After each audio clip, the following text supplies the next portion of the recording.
Second.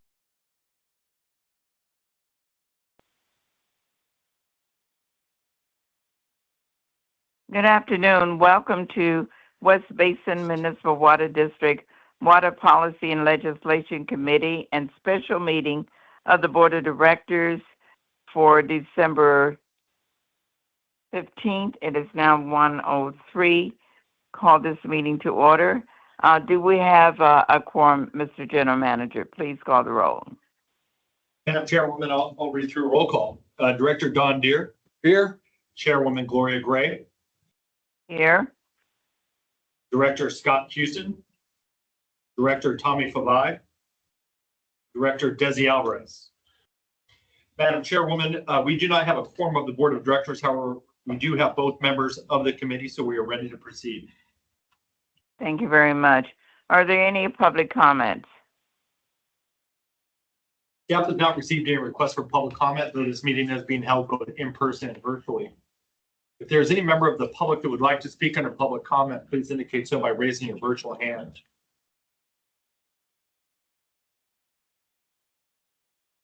And Madam Chairwoman, I do not see any requests for public comment. Okay, thank you. Presentations. Staff has no presentations today. Okay, thank you. Action calendar, would you please introduce item 5A? Yes, Madam Chair. Item 5A is consideration of West Basin draft policy principles and 2026 legislative and regulatory priorities. This item will be presented by Augustine Hahn, our Water Policy and Resources Analyst. And this item begins on packet page 3. Thank you. Thank you, EJ. Chair Gray and Director Deere. As EJ mentioned, we bring in this item to update the district's draft policy principles and 2026 legislative and regulatory priorities. We have the slides which begin on page 12 and ask that we move on to the next slide to get us started. So just in summary, the adopted policy principles and legislative and regulatory priorities identify West Basin's overarching policy principles and the annual legislative and regulatory priorities. This document guides West Basin's state and federal and local government affairs efforts. And this document really serves as a reference for staff when tracking, evaluating, engaging, and making recommendations on policy matters to the board. Slide, please. And so for this year's iteration, staff is proposing to make some minor changes to the document, which the board adopted last year. And so just to go over some of those changes, first, you'll see an update that reflects the change to Pure Water LA from its previous name. Second, we've expanded on the polluters pay section by adding passive receiver terminology and also including language that encourages source control measures, whether that be through manufacturing or through source water supplies. Lastly, we've expanded on the supply chain reliability section to include other costs that may be impacted. We've included language that says components, materials, and other capital costs to reflect some of the findings from a staff level assessment by operations staff on the impacts of cost changes to some of our CIPs and R&R projects. On to the next slide, please. The benefit for West Basin would be that this document is updated and serves as a reference for staff in the upcoming legislative year. It enables West Basin to implement strategic actions quickly and efficiently, and enables collaboration with its key partners and stakeholders. And it also pursues policies that help realize near and long-term water reliability in the West Basin service area. With that, the staff recommendation is going to be that the board adopt these policy principles and 2026 legislative and regulatory priorities but we're also happy to take any comments and directions from the board in bringing these updates to the board of directors meeting this coming Friday. Also, I should mention that in the agenda report, the Metropolitan Water District's adopted priorities and principles for the upcoming year are attached.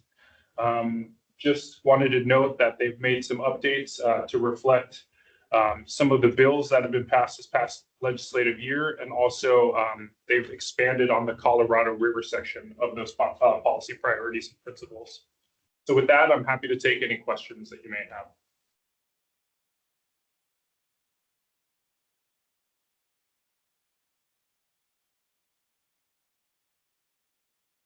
Madam President, were there any questions?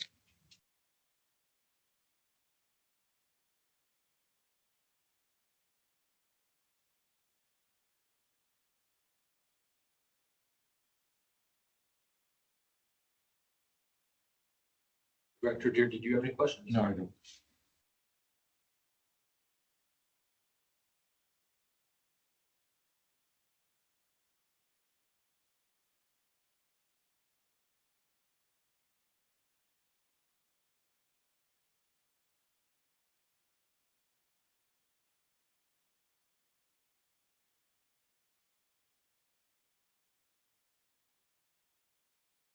Chairwoman Gray?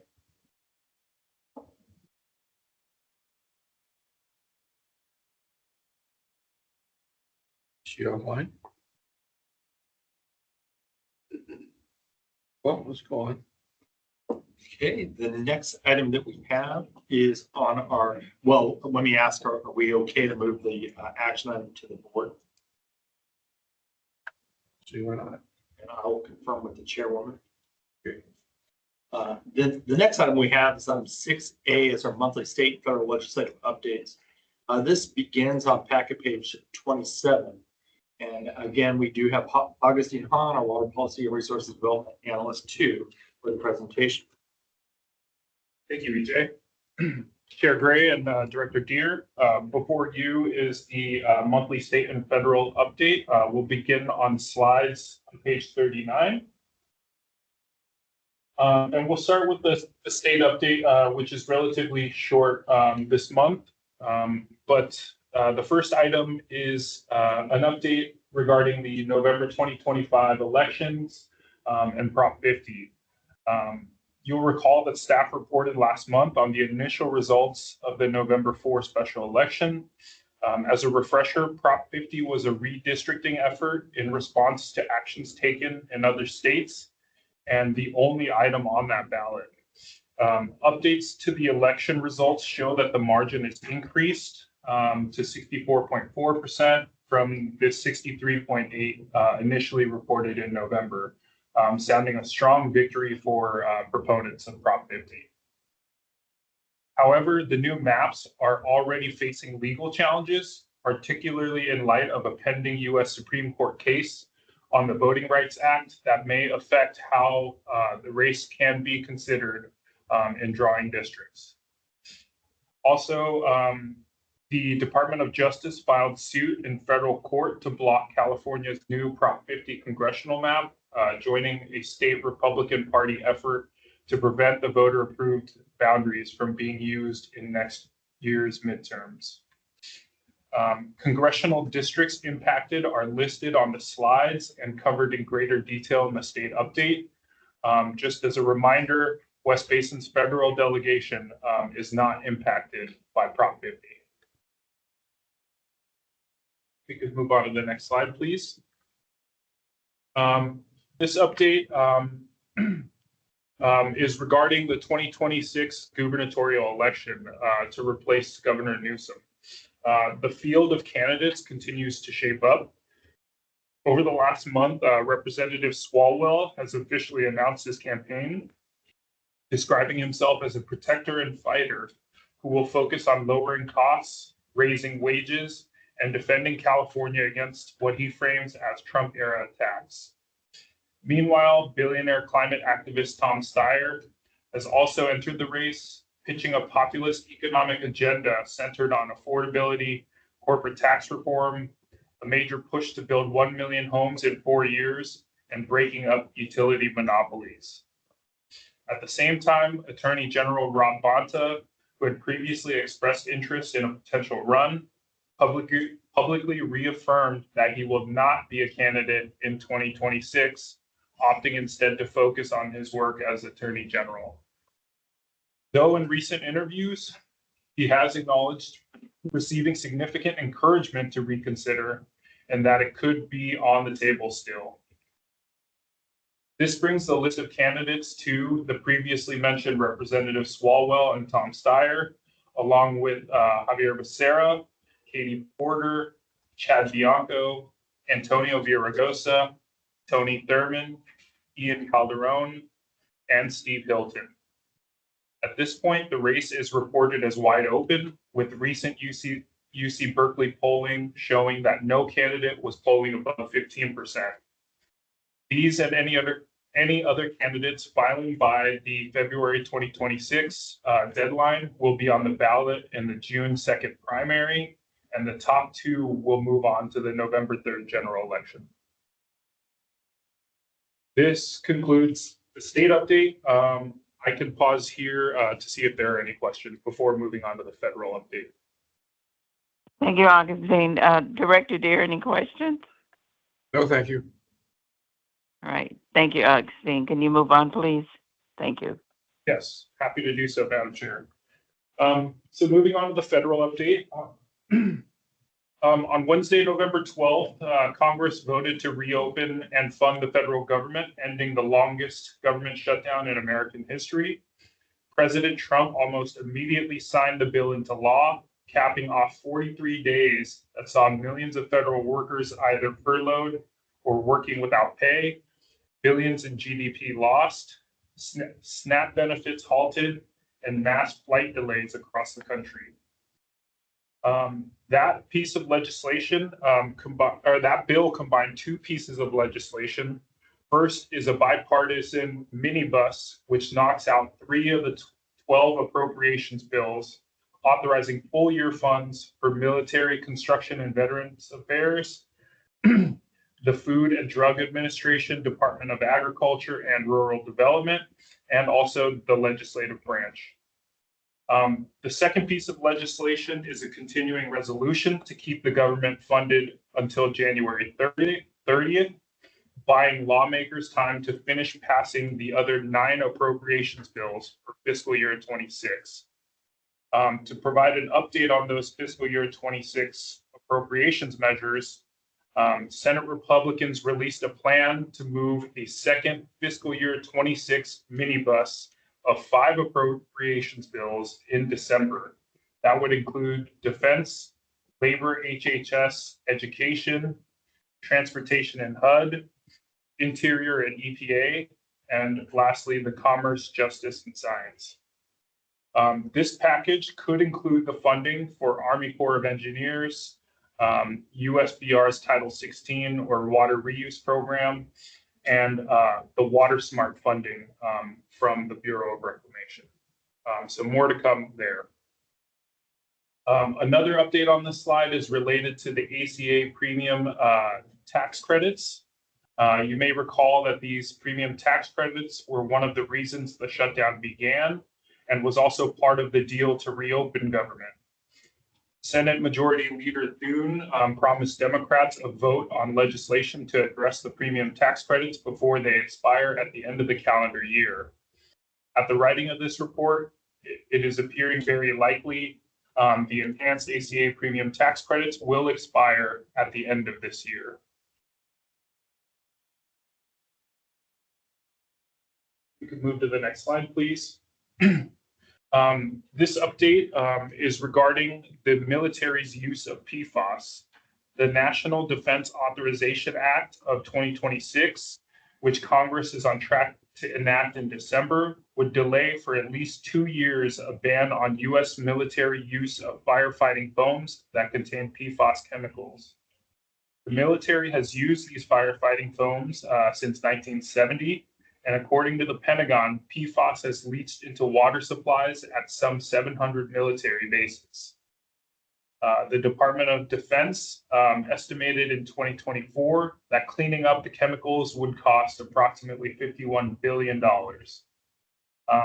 The Final Authorization Act would allow DoD to purchase the foam through 2026 and permit use of it with allowable waivers through 2028. You may know that many civilian airports have transitioned to safer firefighting foams, but the U.S. military has lagged behind. Under the Trump administration, the Pentagon has delayed cleanup work at 140 military installations by an average of 5 years. If we could move to the next slide, please. Next will be an update on permitting reform efforts in the House.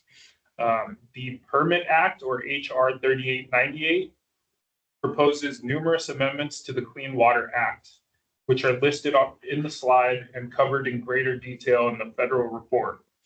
The House of Representatives passed the Permit Act on December 11th, primarily on a partisan basis, with 6 Democrats voting for it. There were also 7 amendments taken, and so we'll keep the board informed about any additional analysis. This bill now heads to the Senate, where the fate of this bill is unclear. But you may know that West Basin has long supported federal legislation to extend the terms of NPDES permits from 5 to 10 years, which is one of the provisions of the bill. Another update that's a little separate, but also has to do with WOTUS, is that the US EPA and the Army Corps of Engineers recently released a rule proposing an updated definition for waters of the United States. Staff is working with its industry associations to provide feedback. Among other things, defining a wet season in relation to a continuous surface connection is an area of interest. And metropolitan water districts share that they expect to share language exempting artificial or man-made infrastructure, similar to the language offered as an amendment for SB 601. We can move to the next slide, please. Next, I'd like to provide an update on legislation addressing federal funding for recycled water projects. Representative Susie Lee, a Democrat from Nevada, joined by Representative Cisco Manny from Arizona, and Representative Titus from Nevada, have introduced the Large-Scale Water Recycling Reauthorization Act, or HR 6204. This legislation would extend the authorization of USBR's Title 16 Large-Scale Water Recycling Grant Program in the Colorado River Basin and throughout the West for another 5 years. The large-scale water recycling program, as you may be aware, was created under the bipartisan infrastructure law as a funding source for projects over $500 million, with no maximum at a 25% federal cost share. To date, the program has provided more than $125 million to support the partnership between Metropolitan Water District and Southern Nevada Water Authority on Pure Water Southern California. Sure, there'll be more updates that staff will be able to share as this develops. We can move on to the next slide, please. On December 4th, the Trump administration announced a plan that would require more water to be pumped from the Sacramento-San Joaquin River Delta to farmers located in and around the Central Valley. The move to take more water from the state's central hub will likely set up another fight between Governor Newsom and President Trump. Supporters of the change state that this could increase annual water supplies by 129,000 acre-feet in both dry and wet years, whereas opponents state that this creates conflicting state and federal guidance for operations of the waterways and that the harm to animal life would violate state protections. The state of California plans to release a revised version of the state operating guidelines come late December. And we can keep the board updated on any developments. This concludes the federal report. I can pause here to see if there's any questions, but I do have one more item for the committee's consideration. Thank you. Director Deere, any questions? No, I just want to be kept updated as things go on. Okay, thank you. Augustine, if you could continue, please. Yes, thank you, Chair Gray. The last item that we have is to share that staff intends to bring the legislators of the year item before the committee and board in January. And so at this point, I'd like to take this time to share some of those legislators that we've identified as part of a short list for the committee's knowledge and for your feedback to kind of to inform the list that we bring in January. And so on the state side, that short list includes Assemblymember McKinner, Senator Richardson, Assemblymember Gibson, Senator Smallwood Cuevas, Assemblymember Lowenthal, and Assemblymember Irwin. On the federal side, staff continues to evaluate and we'll bring a list of names in January. So just wanted to throw that out there to the committee to see if there's any feedback or any other names that we should be considering.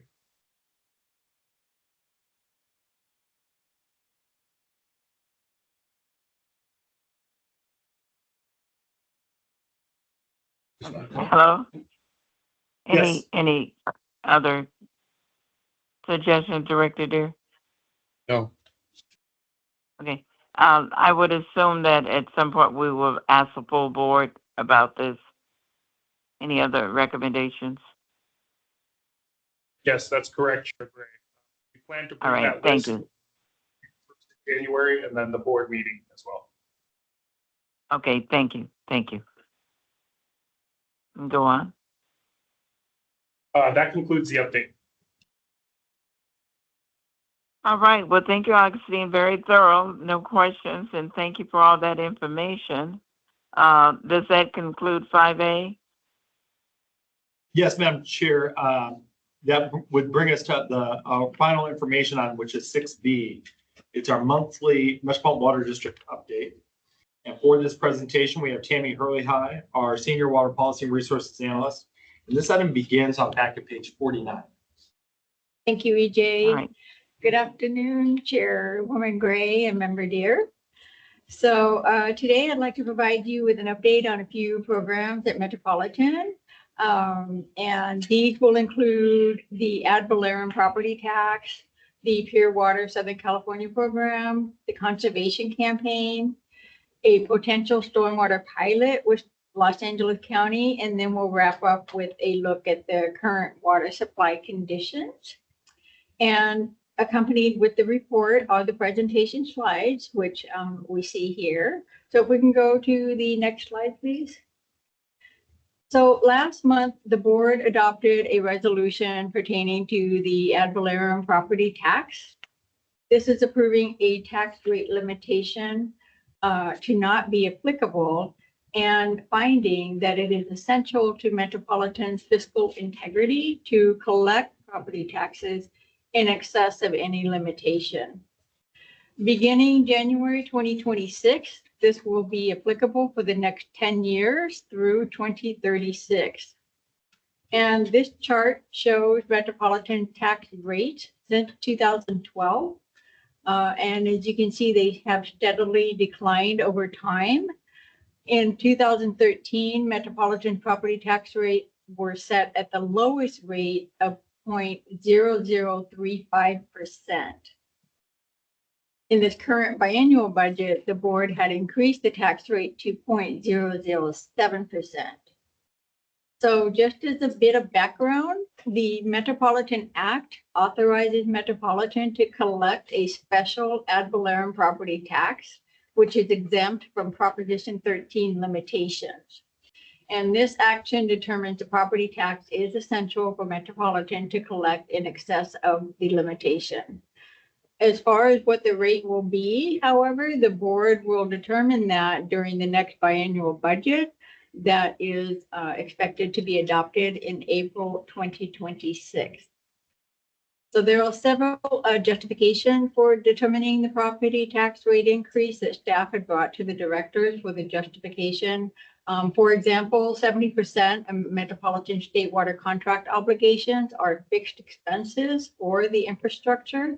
It's not necessarily related to how much water they use from the state water project.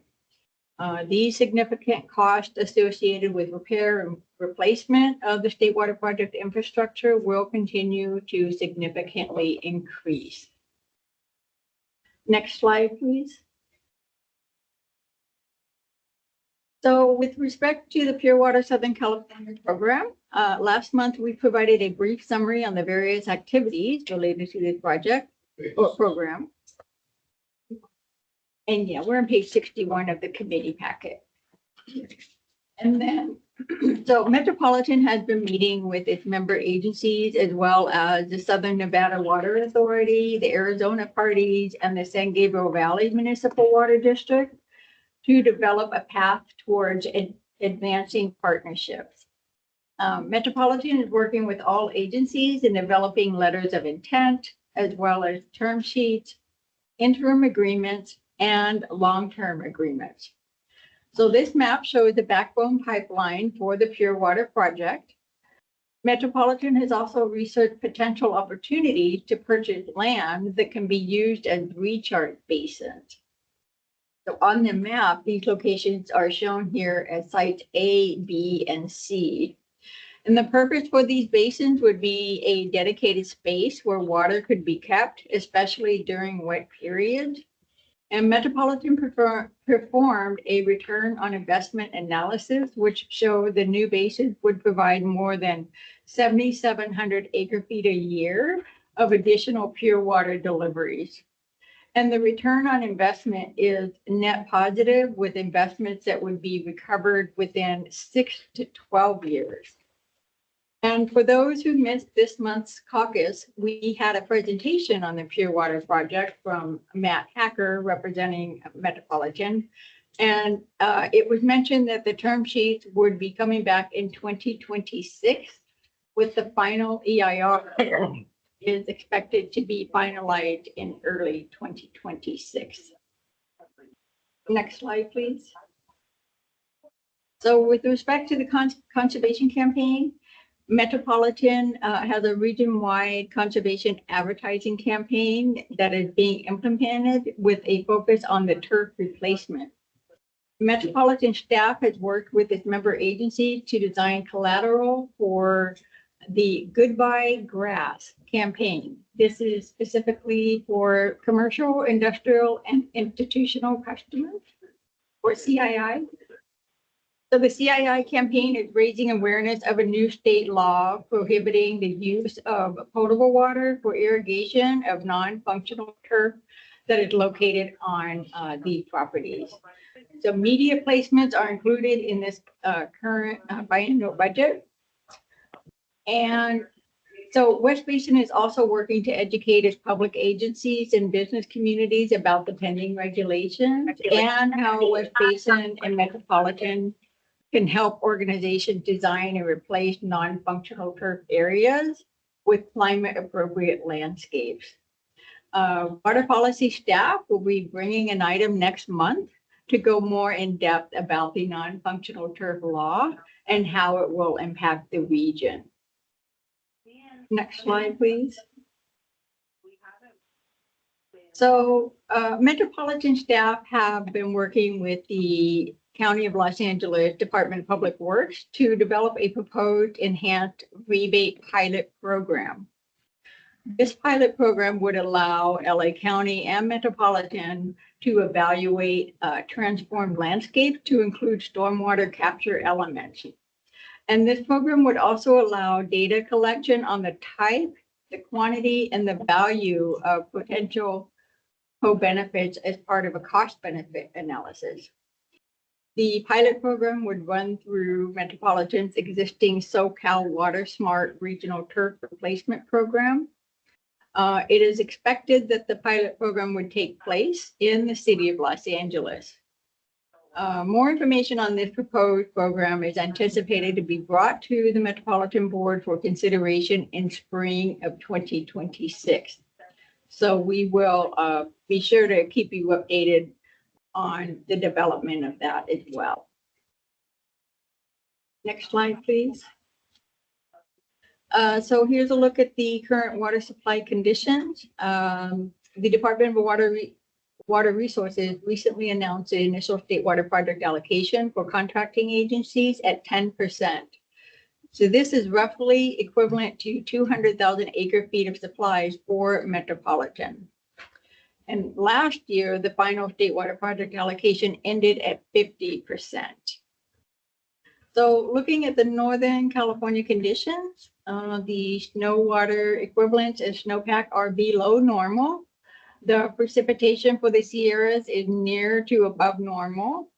However, recent storm conditions have been warmer. The temperatures were warmer, resulting in rain and lacking snow. So as of November 20th, Lake Oroville's reservoir storage is 51% of total capacity and 101% of its historical average. For the Colorado River supplies, the upper basin precipitation is 98% of normal, and the basin snowpack is 42% of average. Forecast for the unregulated inflow into Lake Powell is 8.1 million acre feet and 84% of average. So Lake Powell's elevation is tracking below this time last year, and currently the water surface elevation of Lake Powell is 3,540 feet, nearly 6.6 million acre feet of storage, and 27% of capacity. And for Lake Mead, the water surface elevation is 1,058 feet. This is 6 feet lower compared to last year. Lake Mead currently has 8.34 million acre feet of storage and is at 32% of capacity. So in conclusion, for Metropolitan dry year storage, the end of calendar year 2025 will again remain at record levels that were achieved last year, and that is approximately 3.8 million acre feet. So thank you for the opportunity to provide this report to you. And I'll close with that and be happy to answer any questions that you may have. Thank you, Tammy. Director Deere, any questions? No, not at this time. Thank you, Tammy. I don't have any. You've been very thorough. Is there anything else with your report of the next item, please? Madam Chair, that brings us to closed session. Are there any items for closed session? There are none. And then, Madam Chair, I just wanted to clarify on item 5A, there was an action calendar item. Director Deere recommended that it move to the board with approval. Oh, I support that. I'm sorry. I missed that part. Okay, Yes, please. no worries. Sorry. And so that brings us to director's comments and future agenda items. All right, Director Deere, please. Comment. Yes. Director Deere, can you hear any comments, please? We're at the Not at end. this time, no. All right, thank you. All right, thank you to the staff, Augustine and Tammy, for the presentations this morning. Thank you, Mr. General Manager, and thank all of you, and happy holidays to you. And so thank you very much. Take care. Bye-bye. Thanks, everyone. Bye-bye. Thank you. Take